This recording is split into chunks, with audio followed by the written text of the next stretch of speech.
1995 সন আখের ক্ষেতের মাঝখানে পাওয়া যায় একটি মহিলার নগ্ন মৃতদেহ। মৃতদেহের মাথার উপরে হরিণের শিং লাগানো ছিল অদ্ভুতভাবে। শরীরে ও গাছের শিকড় দিয়ে আঁকা ছিল অদ্ভুত সব সিম্বল। পুলিশের দুই গোয়েন্দা কর্মকর্তা প্রাথমিকভাবে ধারণা করে এটি একটি ধর্মীয় প্রথাগত আনুষ্ঠানিক হত্যাকাণ্ড। তদন্ত করতে গিয়ে বেরিয়ে আসে একই প্যাটার্নের পূর্বে ঘটা একাধিক হত্যাকাণ্ড, যা একটি সাইকোপ্যাথ সিরিয়াল কিলিং মিশন বলে মনে হচ্ছিল। মামলাটি তদন্ত শেষে ফাইলটি ক্লোজ করে দেওয়া হয়, কিন্তু 2012 সালে হঠাৎ করে প্রায় 17 বছর পর পাওয়া যায় একই প্যাটার্নের আরো এক মৃতদেহ। এরপর মামলাটি পুনরায় তদন্ত করতে আরম্ভ করে পূর্বে সেই দুজন পুলিশের গোয়েন্দা কর্মকর্তা, এবং তদন্তে বেরিয়ে আসে মর্মান্তিক নির্মমতা এবং একের পর এক রহস্য আর টুইস্ট। হ্যালো বন্ধুরা, কেমন আছো সবাই? পাবলিক এসডিও থেকে আমি জাহিদ আবারও আমন্ত্রণ জানাচ্ছি নতুন একটি সিরিজ এক্সপ্লেনেশন দেখতে। আমাদের আজকের সিরিজের নাম ট্রু ডিটেকটিভ। সিরিজের প্রথম সিজনে, যা 2014 সালে ইংরেজি ভাষায় 8 পর্বে মুক্তি পায়। আর সিরিজটির IMDb rating 8.9 out of 10। IMDb rating দেখে তোমরা বুঝতে পারছো এটি কেমন হবে। তাছাড়া তোমরা যারা একই সিরিজে murder mystery, detective investigation, psycho thriller, family drama, suspense আর টুইস্ট দেখতে চাও, এই সিরিজটি তাদের জন্য। তো চলুন কথা না বাড়িয়ে এক্সপ্লেনেশন শুরু করা যাক। বন্ধুরা, এই সিরিজে মোট 2টি সময়কাল দেখানো হয়েছে। 2012 সন, যেটা বর্তমানে দেখানো হয়েছে, এবং পূর্বের 1995 সাল, যা পাস্টে দেখানো হয়েছে। সিরিজটি দেখার সময় বিষয়টি মাথায় রাখা হবে। বন্ধুরা, সিরিজের শুরুতে আমরা দেখি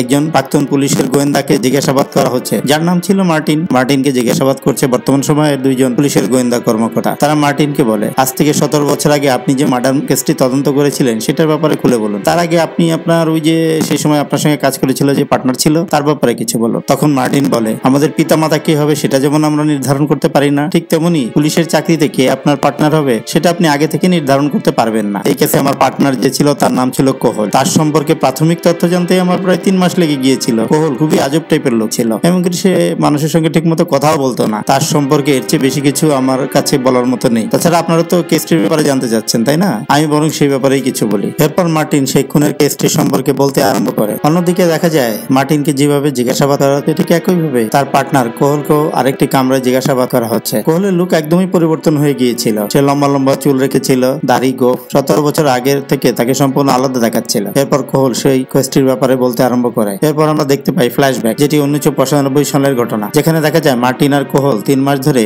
একসঙ্গে কাজ করছে। এরপর তারা একটি কেস পায়, যেটা তদন্ত করতে তারা ক্রাইম সিনে আসে, যেখানে আমরা দেখি একটি আখের ক্ষেতের মাঝখানে একটি মেয়েকে খুন করে গাছের নিচে ফেলে রাখা হয়ে। লাশের গায়ে কোনো প্রকার কাপড় ছিল না, এবং তার মাথায় একটা হরিণের শিং লাগানো ছিল, যেটা দেখতে খুবই অদ্ভুত লাগছিল। মেয়েটির গায়ে বিভিন্ন ধরনের সিম্বল আঁকা ছিল। এছাড়াও গাছের শিকড় দিয়ে বিভিন্ন ধরনের প্যাটার্ন বানানো ছিল। কোহলকে দেখা যায় একটা নোটবুকে সেই সিম্বল গুলি স্কেচ করে নিচ্ছে। কোহল খুবই আজব টাইপের মানুষ ছিল, কারোর সঙ্গে ঠিক মতো কথা বলতো না, সবসময় নিজের মনে গভীর চিন্তায় মগ্ন থাকতো, রাতে ঠিক মতো ঘুমাতো না। এর চেয়ে অবাক ব্যাপার হচ্ছে, সে বিগত কয়েক বছর যাবত একটা পরিচয় গোপন করে ভয়ঙ্কর একটি সন্ত্রাসী গ্রুপের সঙ্গে যুক্ত এবং আন্ডার কাভার কাজ করে। অন্যদিকে মার্টিন একজনই সাদাসিধে মানুষ, সাদাসিধে গোয়েন্দা। সে তার স্ত্রী, 2 সন্তান নিয়ে সুখী জীবনযাপন করছে। মার্টিনের এই হত্যাকাণ্ডের ব্যাপারে তেমন কোনো ধারণা ছিল না, কিন্তু কোহল ক্রাইম সিন দেখে কিছুটা ধারণা জন্মায়। কোহল বলে, এটাকে সাধারণ মার্ডার বলা যাবে না, বরঞ্চ এটিকে ধর্মীয় রীতিগত হত্যাকাণ্ড বলা যেতে পারে, এবং আমার ধারণা এই ধরনের মার্ডার আরো ঘটতে পারে। এরপর তারা মামলাটির ব্যাপারে আরো তদন্ত করে এবং জানতে পারে ভিকটিম একজন যৌনকর্মী ছিল। এরপর কোহলকে দেখা যায় সে একটি ক্লাবে গিয়েছে এবং এই একই কাজে জড়িত কিছু কর্মীদেরকে সে ভিকটিমের ব্যাপারে জিজ্ঞাসাবাদ করছে। এই কেসে কোহল যেভাবে ইনভলভ ছিল, মার্টিনকে ঠিক সেইভাবে দেখা যাচ্ছিল না, কিন্তু তারপরও মার্টিনকে দেখা যায় কেসটির ব্যাপারে সে গভীরভাবে চিন্তা করছে, এবং একসময় সে তন্দ্রামগ্ন হয়ে পড়ে। এরপর তার স্ত্রী এসে তাকে ডেকে তোলে, এবং এরপর সে অফিসে যায়। কোহল আগে থেকে ভিকটিমের সব তথ্য জোগাড় করে রেখেছিল, সে মার্টিনকে সেগুলি দেয়। অন্যদিকে দেখা যায় ভিকটিমের ময়না তদন্ত সম্পন্ন হয়েছে। দায়িত্বরত ডাক্তার বলেন, ভিকটিমের শরীরে কোনো প্রকার ফিঙ্গারপ্রিন্ট পাওয়া যায়নি। আরো আজব হচ্ছে, ঘটনাস্থল থেকে যে সমস্ত আলামত সংগ্রহ করা হয়েছে সেখানেও কোনো ফিঙ্গারপ্রিন্ট ছিল না। মার্ডারের পূর্বে ভিকটিমের শরীরে হাই ভোল্টেজ ড্রাগ দেওয়া হয়েছে। তারপর মার্টিন ও কোহল সেখান থেকে বেরিয়ে সোজা ভিকটিমের বাড়িতে দিকে যায়। সেখানে একজন বয়স্ক ব্যক্তি তাদেরকে বলে সে এখানে থাকতো, কিন্তু কিছুদিন যাবত তাকে দেখা যাচ্ছে না, হয়তো কোথাও হারিয়ে গেছে। তারপর মার্টিন ও কোহল সেই এলাকার একটি চার্চে আসে এবং সেখানকার ফাদারকে মেয়েটির ব্যাপারে জিজ্ঞাসাবাদ করে, কিন্তু তার এই বিষয়ে তেমন কোনো ধারণা ছিল না। এরপর তার ফাদারকে ভিকটিমের শরীরে আঁকা সেই সিম্বলগুলির স্কেচ দেখায়, এবং গাছের শিকড় দিয়ে যেসব বিশেষ ধরনের আকৃতি তৈরি করা হয়েছিল যা ক্রাইম সিনে ছিল, সেই আকৃতির ছবিও তাকে দেখানো হয়। এইবার ছবিগুলো দেখে ফাদার চিনে ফেলে এবং সে অবাক হয়ে যায়। বলে,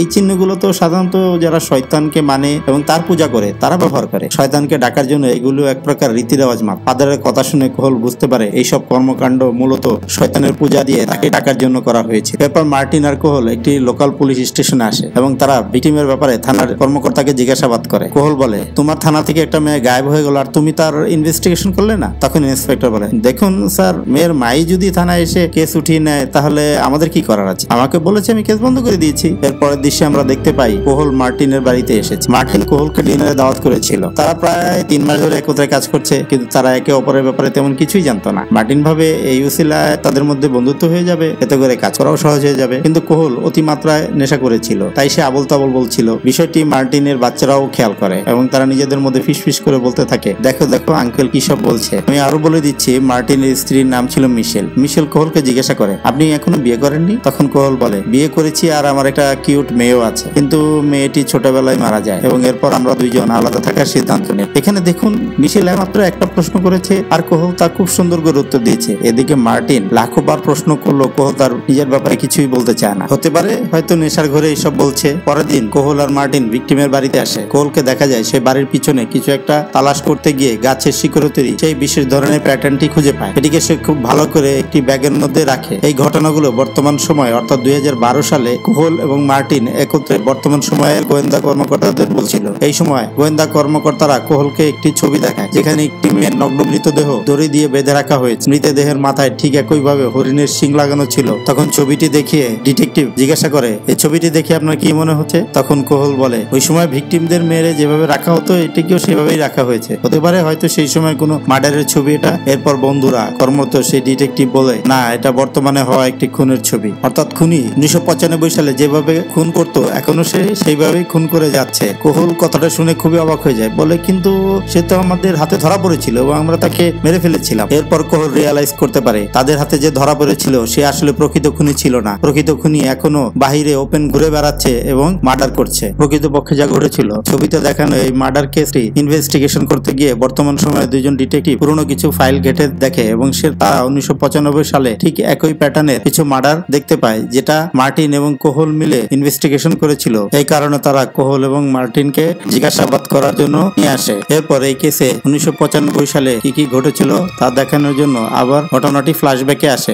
এরপর তারা ভিকটিমের মাকে সেই গাছের শিকড়ের তৈরি বিশেষ আকৃতির জিনিসটি দেখায় এবং জিজ্ঞাসা করে এটা কি জিনিস। কিন্তু দেখুন, ভিকটিমের মার এই বিষয়ে তেমন কোনো ধারণা ছিল না, এমনকি সে তার মেয়ের সম্পর্কেও তেমন কোনো ধারণা ছিল না। সে কি করে, সে বলে সে মাঝে মাঝে এখানে আসতো এবং সে একটি চার্চের ব্যাপারে বলতো যেখানে সে মাঝে মধ্যে যেত। এরপর কোহল তাকে জিজ্ঞাসা করে সেই চার্চটি কোথায়, কিন্তু সেটা সম্পর্কেও সে কোনো কিছু বলতে পারে না। এরপর তারা ভিকটিমের এক বান্ধবীকে জিজ্ঞাসাবাদ করে যে সে চার্চটি কোথায়। সে বলে, এই চার্চের ব্যাপারে তো আমি শুনেছি, সে অনেকবার বলেছে, কিন্তু এটা কোথায় সেটা আমি বলতে পারছি না। এরপর তারা সেই দিনের মধ্যে কাজ শেষ করে এবং মার্টিনকে দেখা যায় সে তার নিজের বাড়িতে না ফিরে অন্য এক জায়গায় যাচ্ছে। এরপর দেখা যায় একটা মেয়ে এসে একটি ঘরের দরজা খুলে দিল। আসলে এই মেয়েটির সঙ্গে মার্টিনের অ্যাফেয়ার চলছিল। মার্টিন মাঝে মধ্যেই কাজের বাহানা দিয়ে সে তার বাড়িতে ফিরতো না, সে আসলে এই মেয়েটির সঙ্গে সময় কাটাতো। অন্যদিকে আমরা দেখি কোহল তখনও তার কাজে ব্যস্ত ছিল। সে একজন যৌনকর্মীর সঙ্গে দেখা করে এবং এই এলাকার সব যৌনকর্মীরা কোথায় থাকে সেই বিষয়ে জানতে চায়। পরের দিন মার্টিন তার গার্লফ্রেন্ডের ঘর থেকে সরাসরি অফিসে আসে। কোহল তাকে দেখে জিজ্ঞাসা করে, কি ভাই, তোমার বোধহয় তোমার ওয়াইফকে ঠিক অতটা ভালো লাগে না। তখন মার্টিন কথাটা শুনে খুবই রেগে যায় এবং কোহলের কলার চেপে ধরে এবং বলে, খবরদার যদি তুমি আমার ওয়াইফ সম্পর্কে কোনো কিছু বলেছো। তখন কোহল বলে, আরে ভাই, আমি তোমার ওই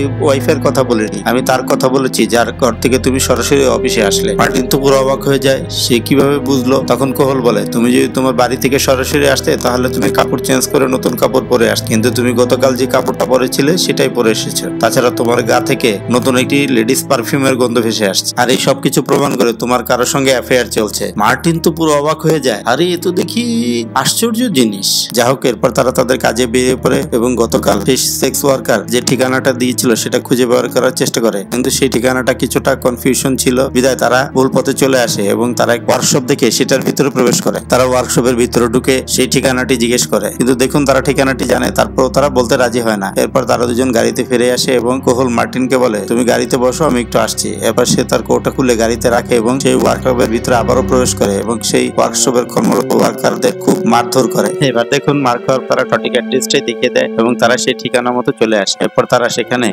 সেক্স ওয়ার্কারদের কাছে সেই ভিকটিমের ব্যাপারে জানতে চায় এবং সেখানে থাকা একটি মেয়ে বলে যে হ্যাঁ, তার সঙ্গে আমার গত সপ্তাহে লাস্ট দেখা হয়েছিল। সে তো মাঝে মধ্যে একটি চার্চের ব্যাপারে আমাদেরকে বলতো, কিন্তু সেটা কোথায় সেই বিষয়ে আমি সঠিক জানি না। আর হ্যাঁ, গত সপ্তাহে সে যাওয়ার সময় তার একটি ব্যাগ ভুল করে রেখে গিয়েছিল। এরপর সেই ব্যাগটি সে কোহলের হাতে দিয়ে দেয়। সে ব্যাগের মধ্যে একটি ডায়েরি ছিল, কিন্তু সেখানে উল্লেখ করার মতো বা প্রয়োজনীয় তেমন কোনো তথ্য ছিল না, কিন্তু সেখানে ইয়েলো কিং নামের একটি শব্দ বারবার ডায়েরিতে লেখা ছিল। বন্ধুরা, এই নামটি মনে রেখো, পরে এসে কাজে লাগবে। পরের দিন দেখা যায় মার্টিন তার পরিবার নিয়ে তার শ্বশুর বাড়িতে বেড়াতে এসেছে, কিন্তু মার্টিনের শ্বশুর বাড়ির সঙ্গে ঠিক ভালো সম্পর্ক ছিল না। সে দেখা যায় শ্বশুর বাড়ির লোকজনের সামনেই তাদের মজা করতো। এই ব্যাপার নিয়ে পরের দিন এ বিষয় নিয়ে মার্টিন আর মিশেলের মধ্যে প্রচন্ড ঝগড়া লাগে। এরপর মার্টিনকে দেখা যায় সে তার বাচ্চাদের ঘরে এসেছে এবং মার্টিন দেখে তার বাচ্চারা পুতুল নিয়ে খেলছে, যেখানে একটি উলঙ্গ পুতুল শুয়ে আছে এবং তার চারপাশে কিছু লোক দাঁড়িয়ে আছে। তখন মার্টিন ভাবে তারা যে কেসটি নিয়ে হ্যান্ডেল করছে সেটার ভিতরে যে কর্মকাণ্ড করা হয়েছে এখানে তো সেরকমই কিছু দেখা যাচ্ছে। এদিকে আমরা দেখতে পাই মার্টিন তার পরিবারের সঙ্গে আছে, কিন্তু কোহল এখনো সেই কেসটি নিয়ে লাগাতার চেষ্টা করে যাচ্ছে। সে একের পর এক জায়গায় খোঁজ খবর লাগাতে থাকে এবং সেই চার্জশিট ঠিকানা বের করার চেষ্টা করে, কিন্তু সমস্যা হচ্ছে অনেক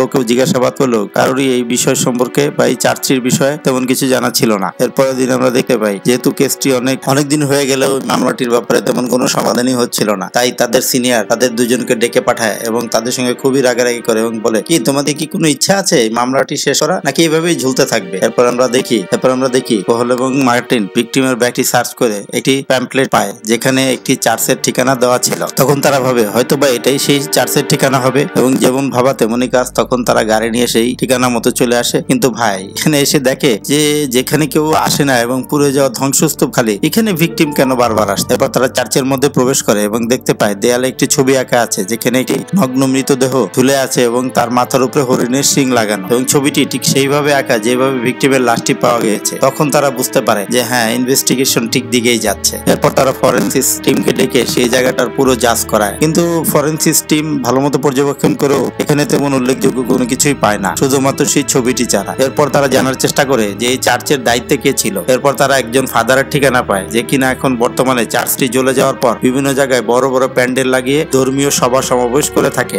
এরপর তারা অনুষ্ঠানের পরে চার্চের ফাদারের সঙ্গে দেখা করে এবং ফাদারকে সেই ভিকটিমের ব্যাপারে জিজ্ঞাসাবাদ করে। তখন ফাদার বলে, হ্যাঁ, সে এখানে আসতো, কিন্তু গত 6 মাস ধরে আমি তাকে আর এখানে দেখি। এরপর তারা চার্চে আসা বিভিন্ন জনকে সেই ভিকটিমের ব্যাপারে জিজ্ঞাসা করে। এই সময় দেখা যায় একজন অটিস্টিক লোক স্বপ্রণোদিত হয়ে তাদেরকে সেই মেয়েটির ব্যাপারে বলতে যাচ্ছে। সে বলে সে মাঝে মধ্যেই এই চার্চে আসতো, তখন তার সঙ্গে তার বয়ফ্রেন্ডও থাকে। তার বয়ফ্রেন্ড দেখতে অনেক লম্বা চড়া ছিল এবং তার চুলটা দিয়ে খুব বিশ্রী রকম একটা নিশানা তৈরি করা ছিল। এখানে আরেকটি বিষয় বলে রাখছি যে মার্টিন এবং কোল যে ভিকটিমের ব্যাপারে খোঁজ খবর নিচ্ছে তার নাম ছিল ডোরা। এখন তাদের মূল কাজ হচ্ছে ডোরার বয়ফ্রেন্ডকে খুঁজে বের করা। হতে পারে হয়তো এই কেসের সঙ্গে তার কোনো সম্পর্ক রয়েছে। আপনাদের তো নিশ্চয়ই মনে আছে কোহল মার্টিনের বাড়িতে ডিনারে দাওয়াতে এসেছিল। এরপর থেকে অবসর পেলেই সে মাঝে মধ্যেই মার্টিনের বাড়িতে আসতো। সে তার ওয়াইফ এবং বাচ্চাদের সঙ্গে দেখা করতো, গল্প করতো। আসলে কোহলের কোনো পরিবার ছিল না, তো তাই সে অবসর টাইমে এখানে আসতো। এভাবে একদিন যখন কোহল তার বাড়িতে তার ওয়াইফের সঙ্গে গল্প করছিল, ঠিক সেই সময় মার্টিন ঘরে প্রবেশ করে। সে তো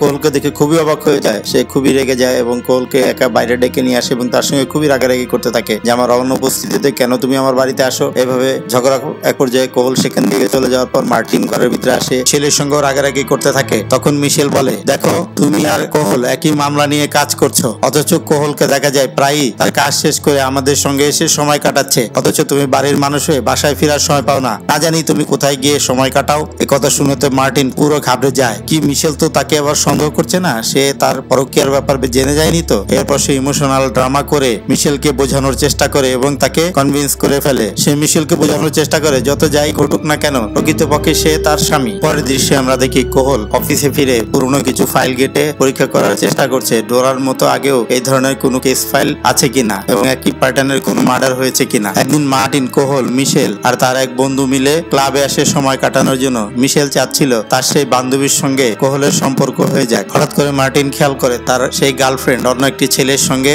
সেই ক্লাবে এসেছে এবং সে তাকে জড়িয়ে ধরে ডান্স করছে। এই দৃশ্য দেখে মার্টিন খুবই রেগে যায় এবং সে ড্রিঙ্কস নেওয়ার ভান করে সেই মেয়ের পাশে এসে বসে এবং বলে, ওই ছেলেটা কে? দেখলাম তার সঙ্গে খুব জোরাজুরি করছো তুমি। তখন মেয়েটি বলে, দেখো তুমি তো বিবাহিত, তোমার সন্তান পরিবার আছে এবং তুমি তাদেরকে নিয়ে সুখে আছো। আমি কেন তোমার সঙ্গে সময় নষ্ট করবো? ওই যে ছেলেটাকে দেখেছো সে আমার বয়ফ্রেন্ড, আমি তার সঙ্গেই থাকবো। আর কখনোই তুমি আমার বাড়িতে আসবে না, আমার সঙ্গে কোনো প্রকার যোগাযোগ করার চেষ্টা করবে না। এসব শুনে মার্টিন খুব রেগে গেল। সেখানে কোনো রিয়াক্ট করতে পারে না কারণ সঙ্গে মিশেল ছিল। কিন্তু পরের দিন মার্টিন তার গার্লফ্রেন্ডের বাড়িতে গিয়ে সেই ছেলেটাকে ইচ্ছা মতো মারধর করে। পরের দৃশ্য আমরা দেখতে পাই কোহল সেই কেসের সঙ্গে রিলেটেড আরো কিছু কেস ফাইল খুঁজে পেয়েছে। সবগুলো ফাইল পরীক্ষা করে কোহল একটি প্যাটার্ন লক্ষ্য করে। এর মধ্যে একটি কেস এমন হয়েছিল যে একটি মেয়ের লাশ নদীর কিনারে পাওয়া যায়। মার্টিন বলে, হতে পারে সেই মেয়েটি হয়তো নদীতে ডুবে মারা গিয়েছিল। এই কেসের সঙ্গে তো আমি কোনো সম্পর্ক দেখতে পাচ্ছি না। তখন কোহল বলে, শুধু পানিতে ডুবে মারা গেলে তার শরীরে যেসব আঘাতের চিহ্ন দেখা যাচ্ছে সেগুলো থাকার কথা নয়। এছাড়া তার পোস্টমর্টেম রিপোর্টে দেখা যাচ্ছে সেও মরার পূর্বে খুব হাই ভোল্টের ড্রাগ নিয়েছিল। আমার মনে হয়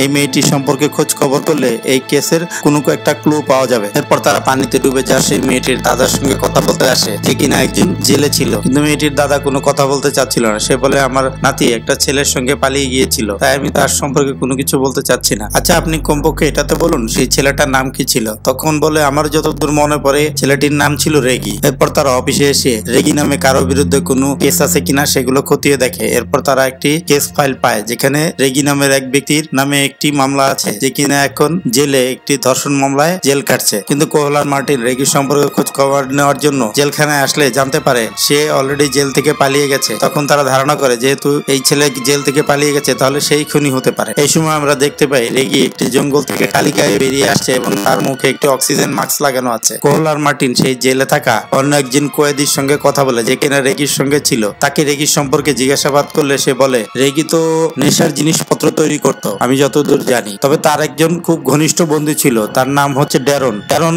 সবসময় রেগির কন্টাক্টে থাকতো। আপনারা ড্যারনের সঙ্গে যোগাযোগ করলে হয়তো রেগি সম্পর্কে জানতে পারবেন। তখন তারা চিন্তা করে ড্যারনকে খুঁজে পেলে হয়তো রেগির সম্পর্কে কোনো তথ্য পাওয়া যাবে। কিন্তু বন্ধুরা, এর মধ্যেই মার্টিনকে কোর্টে হাজিরা দিতে হয়। মার্টিন তার গার্লফ্রেন্ডের বাড়িতে ঢুকে তার বয়ফ্রেন্ডকে মারধর করেছে, এই কারণে তার গার্লফ্রেন্ড তার বিরুদ্ধে মামলা করে। কিন্তু বন্ধুরা, এখানে মার্টিন পুরো কেসটাই ঘুরিয়ে দেয়। সে জবানবন্দিতে বলে, আমাদের কাছে তথ্য ছিল যে ওই বাড়িতে ড্রাগস আছে এবং আমরা ইনভেস্টিগেশন করতে গিয়ে সেখানে ড্রাগস পাই, এবং এতে করে মার্টিনের গার্লফ্রেন্ড এই মামলায় হেরে যায় এবং তাকে মোটা অঙ্কের টাকা আদালতে জরিমানা হিসেবে দিতে হয়। কোর্টরুম থেকে বেরিয়ে এসে মার্টিনের গার্লফ্রেন্ড মার্টিনের উপরে চিল্লাতে থাকে, বলো তুমি কেন এমন করলে। পরের দৃশ্যে আমরা দেখতে পাই কোহল আর মার্টিন ড্যারনের ব্যাপারে খোঁজ খবর করছে, কিন্তু মজার বিষয় হচ্ছে সেও পলাতক ছিল। এরপর তারা ড্যারনের বাসায় এসে তার মাকে তার ব্যাপারে জিজ্ঞাসা করলে তার মা বলে সে গত 7 দিন ধরে বাড়িতেই ফিরছে না, কিন্তু সে প্রায় একটা মেয়ের সঙ্গে ঘুরতো। এরপর তারা দুজন সেই মেয়ের কাছে আসে তার বয়ফ্রেন্ডের ব্যাপারে জিজ্ঞাসাবাদ করার জন্য, কিন্তু সে সরাসরি বলে দেয় আমার সঙ্গে ড্যারনের অনেক আগে ব্রেকআপ হয়ে গেছে, তাই আমার সঙ্গে তার এখন আর কোনো যোগাযোগ নেই। এরপর তারা দুজন একটি ক্লাবে যায় যেখানে রেগি নিয়মিত মাদক সাপ্লাই করতো, কিন্তু সেই ক্লাবের ম্যানেজার বলে রেগি যে এখানে মেয়েদেরকে মাদক দ্রব্য বিক্রি করতো সেই বিষয়ে আমার কোনো ধারণাই ছিল না। কিন্তু আমরা যখন বুঝতে পারি সে এই কাজ করছে তখন আমরা তাকে খুব দ্রুত এখান থেকে বের করে দিই। ব্যাপারে জানতে চান? সে তো তার গার্লফ্রেন্ডের সঙ্গেই থাকে। কিন্তু গার্লফ্রেন্ড তো বলেছিল সে রেগির সঙ্গে ব্রেকআপ করে ফেলেছে। খুব স্বাভাবিকভাবে এরপর থেকে তারা ড্যারনের গার্লফ্রেন্ডকে নিয়মিতভাবে ফলো করতে থাকে। এরপর মার্টিন তার বাড়িতে ফিরে আসে এবং সে দেখে তার ওয়াইফ তার বাচ্চাদের নিয়ে বাপের বাড়ি চলে গেছে। মিশেল যাওয়ার সময় মার্টিনের জন্য একটা চিঠি লিখে গিয়েছিল। চিঠি পড়তে মার্টিনের পুরো মাথা গরম। মনে আছে মার্টিনের গার্লফ্রেন্ডকে মার্টিনের কারণে কোর্টে জরিমানা দিতে হয়েছিল, এই কারণে সে রাগ করে মিশেলকে তাদের পরকীয়া প্রেমের ব্যাপারে সবকিছু জানিয়ে দেয়। এতে মিশেল রাগ করে বাপের বাড়ি চলে গেছে। অন্যদিকে ড্যারনের গার্লফ্রেন্ডকে ফলো করে মার্টিন ড্যারনকে খুঁজে বের করে ফেলে এবং তাকে খুব করে ধুলাই করে। এতে করে সে সবকিছু সত্য বলে দেয়। সে বলে রেগি একটা বড় সন্ত্রাসী গ্রুপের কাছে নিয়মিত ড্রাগ সাপ্লাই করতে। সদস্যরা হয়তো বলতে পারবে রেগি এখন কোথায় আছে। পুরো বিষয়টি মার্টিন ফোন করে কোহলকে জানিয়ে দেয় এবং সে নিজে সেই হসপিটালে আসে যেখানে তার ওয়াইফ মিশেল কাজ করত। কিন্তু মিশেলের সঙ্গে দেখা করলেও মিশেল তার সঙ্গে কোনোভাবে কথা বলতে রাজি হচ্ছিল না। এতে করে মার্টিন রেগে গিয়ে সেখানে বিশাল এক হাঙ্গামা তৈরি করে, যার ফলে সেখানে পুলিশ চলে আসে। এর মধ্যে ঘটনাস্থলে কোহল এসে পরিস্থিতি নিয়ন্ত্রণে আনে এবং মার্টিনকে শান্ত করে সেখান থেকে নিয়ে যায়। এবার দেখুন বন্ধুরা, কোহল আর মার্টিনের একই অবস্থা। না কোহলের কোনো সংসার আছে না মার্টিনের কোনো সংসার আছে, তাই তারা দুজন পুরো ফোকাসটা সেই কেসের ব্যাপারে দেয়। এরপর কোহল মার্টিনকে বলে রেগি যে সন্ত্রাসী গ্রুপকে মাদক দ্রব্য সাপ্লাই করে, আমি সেই গ্রুপের সঙ্গে অনেকদিন যাবত জড়িত আছি এবং আন্ডারকভার কাজ করছি। আমি সেখানে যাব এবং রেগির ব্যাপারে খোঁজ খবর করব। কোহল আবার সেই গ্যাং এর সঙ্গে মিশে যায়। যেহেতু কোহল আগে থেকে এই গ্যাং এর সঙ্গে ছিল তাই কেউ তাকে সন্দেহ করে না। আর দেখুন বন্ধুরা, এটাই হচ্ছে এই গ্যাং এর লিডার। এরপর কোহল তাকে জিজ্ঞাসা করে আমার অনেক মাল দরকার, আচ্ছা আমাদেরকে কে মাল সাপ্লাই করে তার সঙ্গে কি আমার পরিচয় করিয়ে দেওয়া যায়? তখন গ্যাং লিডার কোহলকে বলে সেটা তো আমি তোমার সঙ্গে পরিচয় করিয়ে দিবই, কিন্তু আজকে একটা বড় কাজ আছে, এটা তোমাকে করতে হবে। আসলে কোহলের তখন আর কোনো উপায় ছিল না তাদের গ্যাং লিডারের কথা শোনা ছাড়া। সে বলে রেবেল গ্রুপের কাছে অনেক মাল আছে, তুমি সেখানে পুলিশ সেজে যাবে এবং সেই মাল উদ্ধার করবে। এরপর তারা নকল পুলিশ সেজে সেই রেবেল গ্যাং এর উপর আক্রমণ করে, কিন্তু তারা বুঝে ফেলে যে এরা নকল পুলিশ। এর ফলে দুই গ্রুপের মধ্যে প্রচুর গোলাবর্ষণ হয় এবং এই শুট আউটের মধ্যে কোহলকে দেখা যায় তাদের গ্যাং লিডারকে সে বাঁচানোর কথা বলে তাকে এনে একটি গাড়ির মধ্যে বসায় এবং সে মার্টিনকেও খবর দেয়। এরপর দুজনে মিলে সেই গ্যাং লিডারকে ইচ্ছা মতো পিটিয়ে তার কাছ থেকে রেগির ঠিকানা বের করে ফেলে। গ্যাং লিডার সহ কোহল সেই ঠিকানা পৌঁছালেও সেখানে তখন রেগি ছিল না, তার অ্যাসিস্ট্যান্ট সেখানে উপস্থিত ছিল। তখন গ্যাং লিডার কোহলকে পরিচয় করে দেয় যে এই ব্যক্তির অনেক মাল লাগবে, এই কারণে আমরা রেগির সঙ্গে দেখা করতে চাচ্ছি। কিন্তু সেই ম্যানেজারে তাদের কথা শুনে কিছুটা সন্দেহ জাগে, এই নতুন লোকের জন্য কেন সেই গ্যাং লিডার এত রিকোয়েস্ট করছে, নিশ্চয়ই ডালমে কুছ কালা হে। এই কারণে সে রেগির ব্যাপারে কোনো তথ্য না দিয়েই সেখান থেকে চলে যায়। বন্ধুরা, ভিডিওটি অনেক বড় হয়ে যাচ্ছে, এই কারণে সিজনের বাকি অংশ আমরা পরের পর্বে দেখব।